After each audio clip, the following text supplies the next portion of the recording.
예, 보시는 것처럼 윤석열 총장의 사퇴는 이제 정치권의 문제로 넘어왔습니다. 당장 재보궐선거는 물론이고 차기 대선에도 이제 변수가 아니라 사실상 상수가 됐다고 볼 수가 있습니다.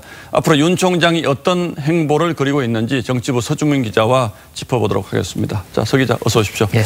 자, 윤 총장이 어제 대구 간 것도 그렇고 오늘 사의 밝히면서 자유민주주의를 지키겠다 이렇게 말했단 말이죠. 이건 정치적 하겠다는 뜻이죠?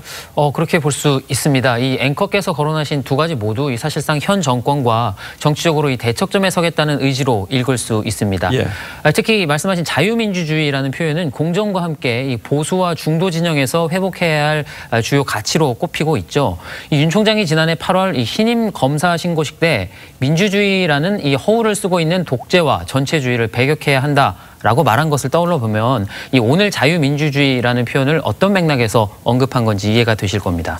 자, 이제 사퇴 시기 두고도 여러 가지 해석들이 있는데 네. 당초 뭐 보궐선거 이후에 할 것이다 또는 그 전에 할 것이다 이런 전망들이 있었는데 네. 어쨌든 상당히 지금 시간적인 여유를 두고 지금 사퇴를 했기 때문에 네. 보궐선거에 영향이 없다고 할 수는 없겠죠. 그렇습니다. 윤 총장이 이 보궐선거 일정을 염두에 뒀는지는 불분명하지만 이 선거 이후에 만약에 사퇴를 했다면 사퇴에 따른 정치적 파괴력이 지금보다는 상대적으로 크지 않았을 겁니다. 예. 현재로서는 보궐선거를 앞두고 이 실제 특정 후보를 지지할 가능성이 높지는 않아 보이지만 윤 총장이 중도 진영에서도 지지세를 갖고 있는 만큼 이번 일로 중도 표심이 흔들릴 가능성은 충분히 있습니다.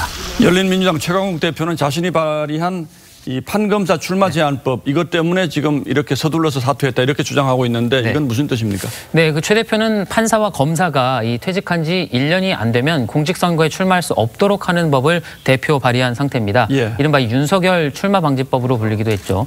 20대 대선이 그러니까 내년 3월 9일이니까 만약에 그 법이 제정이 돼도 이 출마할 수 있도록 사퇴 시점을 3월 9일 이전으로 잡았다는 주장입니다. 자, 이제 뭐 대선까지 꼭 1년밖에 남지 않았기 때문에 앞으로 윤 총장이 어떤 행보를 보일 것인가 이게 이제 가장 큰 관심인데 네.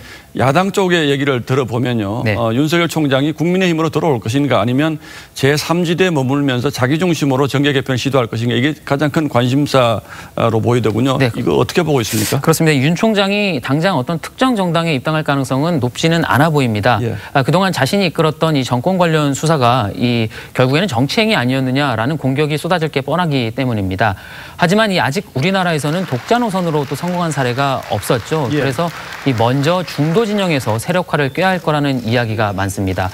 현 여권을 강하게 비판해온 진중권, 또 서민 교수와 김경률 회계사 등 이 진보 인사들도 윤 총장에게 힘을 실어줄 거란 말들이 많습니다. 여야의 선거 일정을 보면 오는 9월 정도에는 대선 후보를 뽑게 되는데요. 이 다음 달 선거가 끝나면 본격적으로 차기 대선을 향한 주자들의 움직임이 시작되게 됩니다. 윤 총장도 그런 흐름에 맞춰서 이 제1야당과의 관계 설정을 해나갈 가능성이 있어 보입니다. 그러니까 윤 총장 입장에서도 야당의 제1야당의 뭐 조직력, 네. 뭐 자금력 이런 게 필요할 수 있겠군요. 그렇습니다. 이 차기 당권 주자로 꼽히는 정진석 의원과 또 주호영 원내대표가 오늘 윤 총장과의 연대에 좀 기대를 거는 말들을 했었는데 국민의힘 입장에서도 윤 총장과 만약에 힘을 합친다면 윤 총장이 선점한 가치죠. 이 공정과 상식의 가치 이런 게 더해지면서 부패, 무능 이런 좀 부정적인 기존의 이미지가 조금 덜어낼 수도 있을 것으로 보입니다. 예. 어쨌든 이 양측이 힘을 모으지 않고는 대선 승리가 쉽지 않다는 거 이게 양쪽 다 고민할 수밖에 없는 부분일 겁니다. 뭐 어쨌든 국민의 입장에서는 윤 총장이 당 밖에 있는 건 사실 좀 부담이 될 수 있겠고요. 네. 자, 어쨌든 뭐 윤 총장 관련해서 이제는 사회부보다 정치부가 바빠지게 생겼습니다. 네. 잘 부탁합니다. 네. 서준민 기자 잘 들었습니다.